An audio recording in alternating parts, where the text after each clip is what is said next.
الله يا الله الله سبحان الله الله يا الله الله حمدا لله. اعوذ باللہ من الشیطان الرجیم. بسم اللہ الرحمن الرحیم. الحمد للہ رب العالمین والصلاة والسلام علی اشرف الانبیاء والمرسلین وآلہ الطیبین الطاہرین المعصومین. عزیزان گرامی، عبادت میں توحید اور توحید در عبادت کا عقیدہ، اور اسی عقیدے کے مطابق انسان جو ہے وہ عملی زندگی میں صرف اور صرف اللہ کو جب شائستہ عبادت سمجھتا ہے، فقط اللہ کو، اور اس کے علاوہ کسی کو وہ لائق عبادت نہیں سمجھتا، اور عقل یہ کہتی ہے کہ صرف اور صرف عبادت اللہ تعالیٰ کی ہونی چاہیے، اور انسان بحیثیت اشرف المخلوق، جو مخلوقات میں سب سے افضل ہے، تو وہ اپنے خالق اور اپنے مالک کو، جس نے سب کچھ خلق کیا ہے، سب کو پیدا کیا ہے، اور وہ سب کا مالک ہے، کائنات کا، پورے عالم کا، تمام اشیاء عالم مملوک ہیں، ان سب کا مالک حقیقی وہی پروردگار عالم ہے. اور عبادت کے معنی آپ کے سامنے لغت میں عبادت کے معنی بیان ہو گئے، اور اصطلاح میں عبادت کے معنی اور میننگ کیا ہے وہ بھی آپ کے سامنے بیان ہو گئے. لہٰذا ایک مومن مسلم جو صرف اور صرف اللہ تعالیٰ کو شائستہ عبادت سمجھتا ہے، عقیدہ رکھتا ہے اس بات پر، عملی زندگی میں وہ صرف اور صرف اللہ تعالیٰ کی عبادت کرتا ہے، نہ ہی وہ کسی کو لائق عبادت سمجھتا ہے، اور اللہ کو چھوڑ کر کسی کی عبادت بھی نہیں کرتا. لہٰذا یہ عقیدہ کہ صرف اور صرف عبادت کی شائستگی منحصر ہے اللہ تعالیٰ کی ذات میں، اور اس کے علاوہ کوئی لائق عبادت نہیں ہے، اور کسی کی عبادت صحیح اور درست نہیں، جائز نہیں، صرف اور صرف عبادت مختص ہے، مخصوص ہے واجب الوجود بذاتہ لذاتہ کے لیے، اس خالق کائنات کے لیے جو سب کا پیدا کرنے والا ہے. ایک ڈفرنس جو لغوی اور معنی میں اور اصطلاحی معنی میں ہے وہ بیان ہو گیا آپ کے سامنے، کہ میں اس کو دہراتے ہوئے، ریوائز کرتے ہوئے اپنی گفتگو کو آگے بڑھاتا ہوں. عزیزان گرامی، کہ آپ دیکھیے کہ لغت میں ہم نے کہا تھا کہ عبادت جو ہے وہ چونکہ عربی کا لفظ ہے، لہٰذا تذلل، انکساری اور خضوع کے معنی میں ہے، کہ کسی کے سامنے تذلل کرنا، اپنے کو پست اور اس سامنے والے کی عظمت اور جلالت کا احساس کرنا، خود متذلل ہو جانا، کسی کے سامنے نرم ہو جانا، ملائم ہو جانا، منکسر اور متواضع ہو جانا. تو یہاں پر تکریم اور اکرام اور احترام تو اس میں بھی، یہاں لغوی معنی میں بھی ہے، کہ جس کے سامنے ہم فرض کیجیے لغوی اعتبار سے کسی کے سامنے کوئی خاضع ہو رہا ہے اور خضوع کر رہا ہے، تو وہ جس کے سامنے خضوع کر رہا ہے اس کا اکرام، اس کی تکریم، اس کا احترام کر رہا ہے، اس کو بڑا سمجھتا ہے، اس کی عظمت کا احساس کرتا ہے. لیکن لغوی طور پر عبادت جو ہے اس میں، اور پھر اصطلاحی طور پر عبادت، عزیزان گرامی، جو ہم کہتے ہیں کہ عبادت جو خداوند متعال کے ساتھ مخصوص ہے، تو یہ ٹرم اور یہ ٹرمینولوجی عبادت کی، عزیزان گرامی، جو ہم جس کی بات یہاں عقائد میں کر رہے ہیں، تو یہ ٹرم عبادت کی عقائد میں، کہ عبادت میں وحدانیت ہے، عبادت میں توحید ہے، یعنی کیا؟ عبادت صرف اور صرف اللہ کی ذات میں منحصر ہے، اور صرف اور صرف تنہا وہی ذات شائستہ عبادت ہے. تو یہاں عبادت کے معنی میں ایک چیز پوشیدہ ہے، ایک چیز چھپی ہوئی ہے، اور وہ یہ کہ ایمان اور اعتقاد کے ساتھ خضوع اور خشوع کرنا۔ پس خضوع و خشوع کرنا لغوی معنی میں بھی خضوع و خشوع کرنے کو، تذلل کو عبادت کہتے ہیں، لیکن اصطلاح میں جو علماء نے بیان کیا یہاں پر اعتقاد رکھنا، ایمان رکھنا الوہیت کا، ربوبیت کا، لہٰذا اللہ تعالیٰ کے رب ہونے کا اعتقاد انسان رکھتا ہے، اللہ تعالیٰ کے الہ اور معبود ہونے کا انسان معتقد ہوتا ہے۔ یہ ایمان رکھتے ہوئے، اس بات پر یقین رکھتے ہوئے عزیزان گرامی، اللہ کے سامنے تذلل کرنا، اپنے کو حقیر سمجھنا اور اپنے کو حقیر قرار دینا اور اس کی عظمت و جلالت کا احساس ہمارے تصور میں ہونا، ذہن میں ہونا، اور اکرام و تکریم اور احترام اللہ تعالیٰ کے لیے۔ لہٰذا دیکھیے، احترام اور اکرام و تکریم یہ دونوں جگہ پر ہے۔ اپنے آپ کو کسی کے سامنے متذلل کرنا، منکسر کرنا، متواضع بنا دینا، تواضع کرنا، انکساری کرنا، کسی کے سامنے اپنے کو حقیر و پست سمجھنا، یہ اصطلاحی عبادت اس وقت ہو سکتی ہے عزیزان گرامی کہ جب کسی کا آپ احترام کر رہے ہیں اور اپنے کو حقیر اور اس کو عظیم سمجھتے ہیں، لیکن یہ عبادت کب ہوگی ایسا تذلل یا کسی کا اس طرح احترام اور اکرام کرنا کہ اپنے کو اس کے سامنے متواضع کرنا، یہ اس وقت عبادت کہلائے گی۔ اس کا تعلق اس سے ہے کہ کیا انسان جس کے سامنے تواضع کر رہا ہے اس کو الہ سمجھتا ہے، اس کے معبود ہونے کا یقین رکھتا ہے، اس کے معبود ہونے کا ایمان ہے کیا دل میں، اور اس کو رب سمجھتا ہے؟ اگر اس کے رب ہونے کا معتقد ہے، اس ہستی کے بارے میں جس کے سامنے تواضع اور انکساری کر رہا ہے، اس ہستی کو رب اور الہ سمجھتے ہوئے اور اس بات پر اعتقاد رکھتے ہوئے، اس کی الوہیت کا، اس کی ربوبیت کا، اس پر ایمان رکھتے ہوئے، یقین رکھتے ہوئے تذلل کرے، تو یہ تذلل عبادت ہے عزیزان گرامی۔ ورنہ تو پھر آپ دیکھیے کہ والدین کے سامنے اللہ نے حکم دیا ہے کہ تواضع کرو، انکساری کرو۔ اسلام کی آفاقی تعلیمات میں ہے کہ جن سے تم علم حاصل کرتے ہو، جن سے تم تعلم کرتے ہو، علم سیکھتے ہو، اس کی عزت اور احترام کرو، اکرام کرو، اس کے سامنے تواضع سے پیش آؤ، انکساری سے پیش آؤ۔ تو اس کا احترام کرنا، اس کی عظمت کا احساس ہمارے دل میں ہونا اور اس کے سامنے تواضع اور انکساری کا کردار عزیزان گرامی، یہ تو پسندیدہ ہے اسلام میں۔ اس تواضع کو کہ سامنے والے کی، استاد کی، ماں باپ کی عزت و اکرام کرتے ہوئے خود کو متواضع کرنا، منکسر کرنا، اور اس تواضع و انکساری کا اظہار اور یہ کردار عزیزان گرامی، اور اس کی عظمت کا احساس دل میں اور اس کا احترام اور اکرام عزیزان گرامی، تو یہ والدین کا احترام اور ان کے سامنے تواضع، استاد کا احترام، اس کے سامنے تواضع،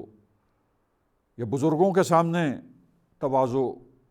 اور ان کا احترام کرنا، ان کی عزت کرنا عزیزان گرامی، اس کو عبادت نہیں کہتے۔ کیوں نہیں کہتے عبادت؟ اس لیے نہیں کہتے عبادت کیونکہ ماں باپ کو انسان معبود نہیں سمجھتا۔ جتنا بھی انکساری کرے مطلوب ہے اور ممدوح ہے، مستحسن ہے عزیزان گرامی، ماں باپ کے سامنے تواضع اور انکساری زیادہ سے زیادہ کرنا اور زیادہ سے زیادہ ان کا احترام اور اکرام کرنا۔ لیکن یہ احترام و اکرام ان کی عظمت کا احساس کرنا کہ انہوں نے کس طرح پالا پوسا ہے ہمیں، کس طرح زحمتیں اٹھائی ہیں، کس طرح انہوں نے قربانیاں ہمارے لیے دی ہیں، یہ سارا احساس انسان کے ذہن میں ہو، تواضع کرے ان کے سامنے، احترام زیادہ سے زیادہ کرے اس احساس کے ساتھ، لیکن یہ عبادت نہیں کہلاتا۔ استاد کے سامنے تواضع کرنا، اس کا احترام کرنا، اس نے علم سکھایا ہے، ہمیں علم دیا ہے، اسلام کی تعلیم ہے کہ اس کی عزت کرو، اس کا اکرام کرو، انتہائی اس کے سامنے تذلل سے، تواضع انکساری سے پیش آؤ۔ لیکن یہ تواضع انکساری استاد کے سامنے، یہ عزیزان گرامی عبادت نہیں ہے، عبادت نہیں کہلاتی۔ اور اس تذلل کرنے والے کو، تواضع کرنے والے پر یہ الزام نہیں لگایا جا سکتا کہ یہ عبادت کر رہا ہے۔ جی لغوی معنی میں تو یہ عبادت ہے، لیکن اصطلاحی معنی میں جو ہم کہتے ہیں کہ عبادت غیر از خدا کسی کی عبادت جائز نہیں، عقلی طور پر درست نہیں، اور شرعی طور پر بھی، نقلی طور پر بھی، شرعی طور پر عزیزان گرامی یہ جائز نہیں ہے کہ انسان اس اللہ تعالیٰ کو چھوڑ کر کسی اور کی عبادت کرے، یا اس کی عبادت کرنے کے ساتھ ساتھ معاذ اللہ کسی اور کو شریک قرار دے عبادت میں اور دوسروں کی بھی عبادت کرے۔ یہ درست نہیں ہے، ٹھیک نہیں ہے، باطل ہے۔ عزیزان گرامی، اب ماں باپ کی عزت اور اکرام اور ان کے سامنے تواضع اور تذلل عزیزان گرامی یہ عبادت نہیں ہے اصطلاحی۔ کیوں؟ اس لیے کہ ماں باپ کو معبود نہیں سمجھتا انسان، ماں باپ کو رب نہیں سمجھتا انسان، یہ اعتقاد نہیں رکھتا، لہٰذا یہ تذلل اور تواضع عبادت نہیں ہے۔ استاد کو جتنا بھی مقام دیتے ہوئے اس کی عظمت کا احساس کرتے ہوئے تواضع کرے، یہ تو اچھی بات ہے، مستحسن ہے، لیکن اس مستحسن عمل کو آپ عبادت نہیں کہتے۔ کیوں نہیں کہتے؟ اس لیے کہ یہ دل میں استاد کے معبود معاذ اللہ ہونے کا یا استاد کے رب ہونے کا، پالنے والا ہونے کا تو اعتقاد نہیں رکھتا۔ لہذا رب ہونے کا اعتقاد اور معبود ہونے کا اعتقاد اگر کسی کا دل میں ہو اور پھر اس کا اکرام کرے اور اس کے سامنے تواضع کرے تو یہ عبادت کہلائے گی، جیسے مشرکین بتوں کے سامنے کرتے ہیں۔ لہٰذا بزرگ ہستیوں اور بزرگوں کا احترام کرو، ان کے سامنے متواضع اور منکسر ہو جاؤ۔ جتنا انکساری کرو گے اللہ خوش ہے، جتنا ان کی عزت و اکرام کرو گے یہ مطلوب ہے اور اللہ تعالیٰ اس پر اجر دے گا۔ تو عزیزان گرامی، عبادت کب صادق آئے گی، کب کہلائے گی عبادت؟ اگر اللہ کو چھوڑ کر کسی کا احترام، اکرام، اس کی عظمت کا احساس کرتے ہوئے اپنے کو اس کے سامنے متواضع کرے، تواضع اور انکساری کا اظہار کرے۔ اگر خدا نخواستہ العیاذ باللہ، پناہ میں رکھے اللہ، اگر اس کے معبود ہونے کا انسان اعتقاد رکھتے ہوئے ایسا کرتا ہے، اس کے رب ہونے کا اعتقاد رکھ کے ایسا کرتا ہے، تو پھر یہ شرک ہے۔ یہ عبادت کے اندر شریک ٹھہرانا ہے، اللہ کے علاوہ کسی اور کی عبادت کرنا ہوا۔ لیکن اگر ایسا نہیں، دل میں اعتقاد یہ ہے کہ صرف اور صرف وحدہ پروردگار شائستہ عبادت ہے، اور اعتقاد یہ ہے کہ وہ تنہا ہمارا معبود ہے، اس کے علاوہ کوئی معبود نہیں، وہی فقط پروردگار عالم جو خالق کائنات ہے، ہمارا مالک ہے، جس نے ہمیں پیدا کیا ہے، صرف وہی ہمارا رب ہے۔ دل میں یہ اعتقاد ہے۔ اب اس اعتقاد کے بعد اسی رب کی تعلیم کے مطابق ماں باپ کا احترام کرنا، ان کے سامنے تواضع کرنا، تو یہ شرک نہیں ہے۔ بزرگوں کے سامنے تواضع اور انکساری سے پیش آ کر ان کا احترام کرنا، ان کی عظمت کا دل میں احساس ہونا، یہ شرک نہیں ہے۔ اس کو مشرک نہیں کہیں گے، بلکہ اس کو تو ایسا سچا موحد کہیں گے کہ جو اللہ کو جب رب مانتا ہے،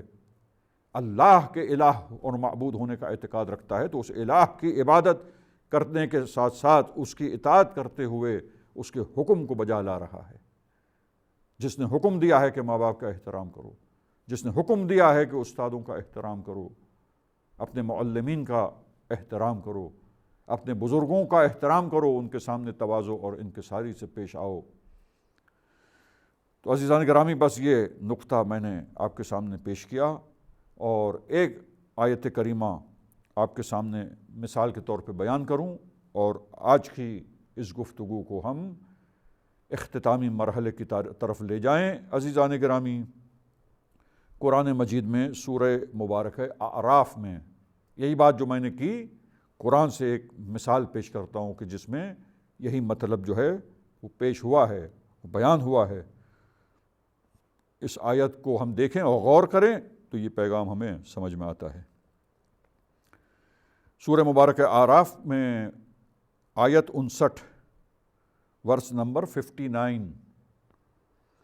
اور اس میں ارشاد ہوتا ہے پروردگار عالم کا، بسم اللہ الرحمن الرحیم، لَقَدْ أَرْسَلْنَا نُوحًا إِلَىٰ قَوْمِهِ فَقَالَ يَا قَوْمِ اعْبُدُوا اللَّهَ فقال یا قوم اعبدوا اللہ ما لکم من الہ غیرہ انی اخاف علیکم عذاب یوم عظیم۔ یقیناً ہم نے نوح کو ان کی قوم کی طرف بھیجا، پس انہوں نے اپنی قوم سے خطاب کیا کہ اے میری قوم، تم اللہ کی عبادت کرو اور اللہ کی عبادت کرو اور اس کے سوا تمہارا کوئی معبود نہیں ہے، اس کے علاوہ کوئی الہ نہیں ہے۔ دیکھیے، عبادت کی دعوت دے رہے ہیں اللہ کے پیغمبر حضرت نوح علیہ السلام اپنی قوم کو کہ اللہ کی عبادت کرو، اور اس کے تسلسل میں ہے کہ تمہارا اس کے سوا کوئی الہ اور معبود نہیں ہے، لہٰذا معبود ہونے کا عقیدہ رکھو۔ جب اس کے معبود ہونے کا عقیدہ رکھو تو صرف اور صرف اسی کی عبادت کرو، اور کسی کے سامنے تواضع اور انکساری اس اعتبار سے نہ کرو کہ اس کو معبود سمجھو۔ پس معبود ہونے کے عقیدے کے ساتھ کسی ہستی کی عظمت کا احساس اور اس کے سامنے تواضع کرنا، اس کا احترام کرنا، یہ عبادت اصطلاحی ہے، اور یہ صرف اور صرف مخصوص ہے خدا کے لیے۔ اور اس کے بعد تسلسل میں کہا کہ مجھے خوف ہے اس چیز کا کہ تمہارے اوپر ایک بہت بڑا عذاب آ جائے گا، عذاب یوم عظیم سے میں ڈرتا ہوں تمہارے بارے میں۔ تو عزیزان گرامی، غور کیا آپ نے، روشن ہوا مطلب کہ جس کے سامنے تواضع اور انکساری کر رہا ہے انسان، یہ اس وقت عبادت کہلائے گی۔ تواضع اور انکساری کرنا اور اس کی عظمت کا احساس ہونا، اس کو عظیم اور جلیل سمجھنا، اس کا اکرام کرنا، احترام کرنا، اور اس کے سامنے متواضع ہونا، یہ اس وقت عبادت ہے کہ جب جس کے سامنے ہم احترام کر رہے ہیں، جس کے سامنے تواضع کر رہے ہیں، اس کے الہ ہونے کا اعتقاد رکھیں تو یہ عبادت ہے اس کی۔ اور اگر نہیں، الہ ہونے کا کوئی اعتقاد نہیں ہے، ہم معبود صرف اور صرف خدا کو سمجھتے ہیں اور رب فقط اور فقط اللہ تعالیٰ کو سمجھتے ہیں، اور پھر اللہ تعالیٰ کے کہنے پر ہم دوسروں کا اکرام کرتے ہیں اور ان کے سامنے تواضع کرتے ہیں، تو وہ اکرام و تواضع بغیر الوہیت اور ربوبیت کے اعتقاد کے یہ عبادت نہیں ہے، بلکہ یہ اطاعت پروردگار ہے۔ بس عزیزان گرامی، میں نے اپنے مطلب کو یہاں تک پہنچایا ہے۔ سلسلے گفتگو کو اگلے پروگرام میں یہاں سے آگے بڑھائیں گے۔ وصلی اللہ علی محمد واہل بیتہ الطاہرین۔ اغفر لنا ذنوبنا